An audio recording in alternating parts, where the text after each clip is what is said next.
ಇದೆಂತ ಮಾರೆ, ಇವರು ಟೀಚರ್ ಕೆಲಸ ಬಿಟ್ರಾ ಅಂತ ಅನ್ಕೊಂಡ್ರ? ಇಲ್ಲಪ್ಪ, ಇದು ಕೂಡ ಟೀಚರ್ ಕೆಲಸದ ಒಂದು ಭಾಗ. ಇದೆಲ್ಲ ಶಾಲಾ ಪ್ರಾರಂಭೋತ್ಸವಕ್ಕೆ ತಯಾರಿ. ಇನ್ನೇನು ಮಕ್ಕಳು ಶಾಲೆಗೆ ಬರ್ಲಿಕ್ಕಾಯ್ತಲ್ಲ, ಅವರನ್ನು ಶಾಲೆಗೆ ಪ್ರೀತಿಯಿಂದ ಖುಷಿಯಿಂದ ಬರಮಾಡಿಕೊಳ್ಬೇಕಲ್ವಾ, ಅದಕ್ಕೋಸ್ಕರ ಇಷ್ಟೆಲ್ಲ ತಯಾರಿ. ನಿಮ್ಗೊಂದು ವಿಷಯ ಗೊತ್ತುಂಟಾ, ನಾವು ಯಾವ ಸಬ್ಜೆಕ್ಟ್ ನ ಟೀಚರೇ ಆಗಿರ್ಲಿ, ಈಗ ನಾವೆಲ್ಲರೂ ಕೂಡ ಆರ್ಟ್ ಅಂಡ್ ಕ್ರಾಫ್ಟ್ ನ ಟೀಚರ್. ನಮ್ಗೆ ಇದೆಲ್ಲ ಮಾಡ್ಲಿಕ್ಕೆ ಬರದಿದ್ರು ಉಂಟಲ್ಲ, ಯೂಟ್ಯೂಬ್ ನೋಡಿಯೋ ಏನಾದ್ರೂ ಸರ್ಕಸ್ ಮಾಡಿ ನಮ್ಮ ತರಗತಿಯನ್ನು ಚಂದ ಮಾಡಿ ಸಿಂಗಾರ ಮಾಡ್ತೇವೆ.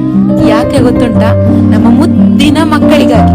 ರಜೆಯಲ್ಲಿ ಟೀಚರಿಗೆ ಎಂತ ಕೆಲಸ ಇರ್ತದ, ಆರಾಮ ಅಂತ ಕೆಲವರು ಹೇಳ್ತಾರಲ್ಲ, ಆದ್ರೆ ರಜೆಯಲ್ಲಿ ನಾವು ನಮ್ಮ ಮಕ್ಕಳಿಗೋಸ್ಕರ ಈ ಕೆಲಸವನ್ನು ತುಂಬಾ ಖುಷಿಯಿಂದ ಮಾಡ್ತೇವೆ.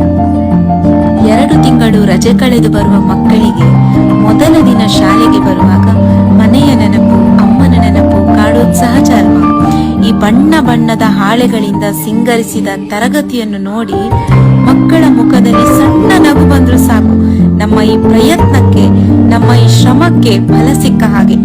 ನಾವು ಬಯಸುವುದಿಷ್ಟೇ, ನಮ್ಮ ಮಕ್ಕಳು ನಗ್ನಗ್ತಾ ಶಾಲೆಗೆ ಬರ್ಬೇಕು, ಖುಷಿಯಿಂದ ಪಾಠ ಕಲಿಬೇಕು ಅಂತ ಅಲ್ವಾ? ಬನ್ನಿ ಮಕ್ಕಳೇ, ನಿಮ್ಗೋಸ್ಕರ ನಾವು ಕಾಯ್ತಾ ಇದ್ದೇವೆ.